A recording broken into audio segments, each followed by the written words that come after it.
வணக்கம் தாயகம். மழையோ மழை, மழை கொட்டுன்னு கொட்டுது. இலங்கையில இப்போ நிலவக்கூடிய இந்த சீரற்ற வானிலை காரணமாக கனா நிறைய இடங்கள்ல கடுமையான பாதிப்பு ஏற்படுத்தப்பட்டிருக்கு. கடல் சீற்றம் அடைஞ்சிருக்கு, மண் சரிவு, வெள்ள அபாயம், வீதிகள் மூடப்பட்டிருக்கு, ஸ்கூலுக்கு லீவு கொடுத்திருக்காங்க. இந்த மாதிரி முக்கியமான அறிவிப்புகள் அடுத்தடுத்து வந்துட்டு இருக்கதால அது பத்தி தான் இந்த வீடியோல நாங்க பேச போறோம். முதல்ல இந்த வீடியோல நாங்க சொல்ல வர விஷயம் என்ன அப்படின்னு சொன்னா, மீனவர்கள் கடலுக்கு செல்ல வேண்டாம் அப்படின்ற ஒரு அறிவித்தல் ஒன்று விடுக்கப்பட்டிருக்கிறது. கடலோர பகுதிகளில் இருக்கக்கூடிய இடங்கள்ல வந்து அதிக காற்று வீசுவதற்கான வாய்ப்புகள் இருக்கிறதன் காரணமாக கடலுக்கு செல்லுகின்றவர்கள் ரொம்ப கவனமாக இருக்க வேண்டும் அப்படின்னு சொல்றாங்க. காலி முதல் ஹம்பாந்தோட்டை வழியாக பொத்துவில் வரையிலான கடற்பகுதிகளில் இன்று இரவு வரை மிகவும் கொந்தளிப்பான சூழ்நிலை இருக்கும் அப்படின்னு சொல்லப்படுகிறது. அதனால மறு அறிவித்தல் வரை கடலுக்கு செல்ல வேண்டாம் அப்படின்னு சொல்லி மீனவர்களுக்கு அறிவுறுத்தப்பட்டிருக்கிறது. கடலோடு சம்பந்தப்பட்ட கடல் சமூகத்தினர் நீங்க ரொம்ப அவதானத்தோடு இருங்க. வளிமண்டலவியல் திணைக்களம் உங்களுக்கு வழங்கக்கூடிய எச்சரிக்கை நடவடிக்கைகளை சரியாக பின்பற்றும் போது ஆபத்துக்கள்ல இருந்து நம்ம தப்பிக்கலாம். நேற்றைய தினம் இரவு வேளையில எனக்கு ஒரு கால் ஒன்று வந்துச்சு. கனா எக்ஸாம் நடக்குமா கனா அப்படின்னு சொல்லி. நானா எக்ஸாம் நமக்கு எல்லாம் தெரிஞ்சிருக்கும் அப்படிங்கிற நம்பிக்கையில தான் எல்லாருமே கேக்குறாங்க. அடுத்த கட்டமா ஸ்காலர்ஷிப் எக்ஸாம் அதுதான் இப்ப பரவலா பேசப்பட்டு இருக்கு இல்லையா?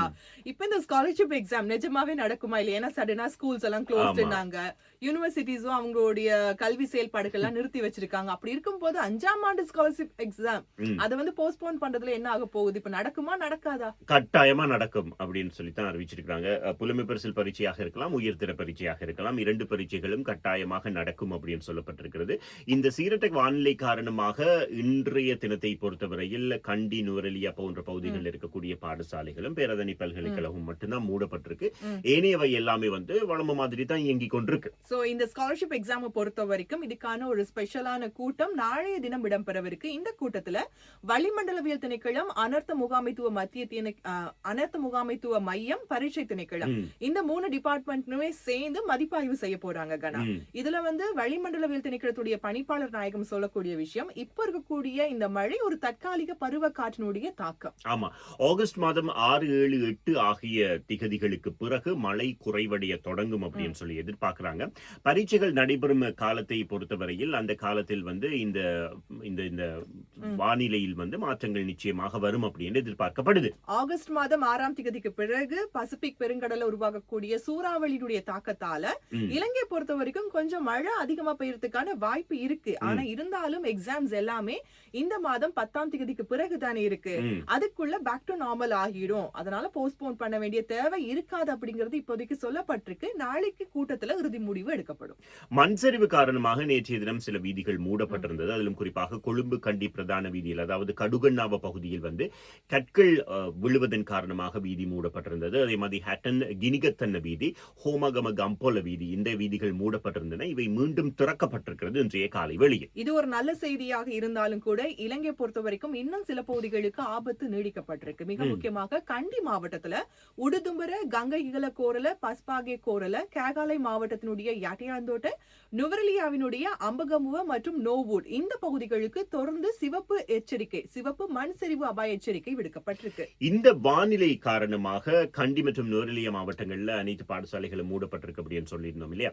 அதன் காரணமாக பொதுவாக என்ன சொல்ல வராங்க அப்படின்னு சொன்னா, தேவையில்லாமல் வெளியில போறது, பிள்ளைகளை வெளியில கூட்டிட்டு போறது, இந்த நீர்நிலைகளை அண்டிய பகுதிகளில் வந்து நடமாடுவது எல்லாவற்றையுமே கொஞ்சம் தவிர்த்து கொள்ளுங்க. திடீரென்று வெள்ளம் அதிகமாக வர வாய்ப்பு இருக்கிறது ஆறுகளில்.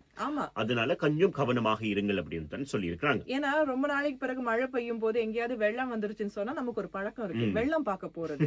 தயவு செய்து செய்யாதீங்க. ஏன்னா இப்ப இருக்கக்கூடிய இந்த காலகட்டத்துல இந்த சீரற்ற வானிலையால பலியானவங்களுடைய எண்ணிக்கை 7ஆக மாறி இருக்குது தெரியுமா? இன்னும் ஒருத்தர் காணாமல் போயிருக்காங்க. ஹட்டன் பகுதியில ஏற்பட்ட மண் சரிவுல 4 பேர் உயிரிழந்திருக்கிறாங்க. இது தவிர வட்டவள பகுதியில் பாலம் ஒன்றை கடக்கின்ற நேரத்தில் வெள்ளம் அடித்து செல்லப்பட்டு 53 வயதான ஒருவரும் வந்து உயிரிழந்திருக்கிறதாக சொல்றாங்க.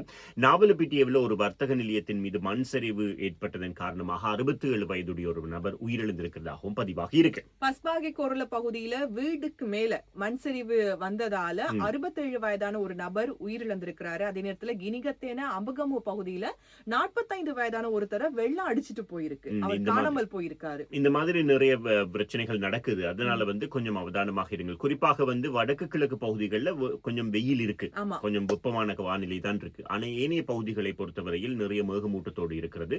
மலையகத்தை பொறுத்தவரையில் நிறைய மழை பெய்கிறது. இதுதான் இப்ப பிரச்சனை.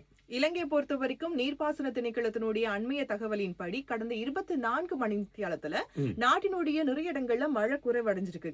இதன் காரணமாக மகாவலிகங்க, கலனிகங்க, கலுகங்க, அத்தனகலு ஓயா, மகா ஓயா இதனுடைய நீர்மட்டங்கள் படிப்படியா குறைஞ்சிட்டே வருது. ஆமா. எனவே வருகின்ற இந்த மழை குறைவது தொடருமாக இருந்தால் பிரச்சனை கிடையாது. மீண்டும் மழை அதிகரிக்குமாக இருந்தால் மீண்டும் வெள்ள அபாயம் ஏற்படுவதற்கான வாய்ப்புகள் நிறையவே இருக்கிறது. கழனி, கலு மற்றும் மகாவலி கங்கையை சுற்றியுள்ள பகுதிகளில் மீண்டும் வெள்ள அபாயம் இருக்கிறதன் காரணமாக அவதானமாக இருந்து கொள்ளுங்கள் அப்படின்னு சொல்லி மக்களுக்கு எச்சரிக்கை விடுக்கப்பட்டிருக்கு. எப்போ நாங்க சொல்றதுதான், மழை வெள்ளம் வரக்கூடிய நேரங்கள்ல நாம அஜாக்கிரதையா இருக்கக்கூடாது. உங்களுடைய இடம் ஏற்கனவே ஒரு வெள்ளத்தால பாதிக்கப்பட்ட ஒரு பகுதியாக இருந்துன்னு சொன்னா எப்படியான முன்னெச்சரிக்கை நடவடிக்கைகளை மேற்கொள்ளணும் அப்படிங்கிறதுக்கான விஷயங்கள் எல்லாமே அதிகாரிகளால வழங்கப்படும் போது அதுக்கு ஏற்ற மாதிரி நம்மளும் ஃபாலோ பண்ணோம்னா இந்த மாதிரியான சேதங்கள்ல இருந்து, உயிர் ஆபத்துக்கள்ல இருந்து நம்ம தப்பிக்கலாம். சரியா? இது சம்பந்தமான மேலதிக விவரங்கள் வருகின்ற பொழுது நியூஸ் ஃபர்ஸ்டினூடாக உங்களுக்கு வழங்கப்படும். அது மட்டுமல்லாமல் சக்தி எஃப்எம்மினூடாக நீங்கள் இதை தெரிந்து கொள்ளக்கூடியதாக இருக்கும்.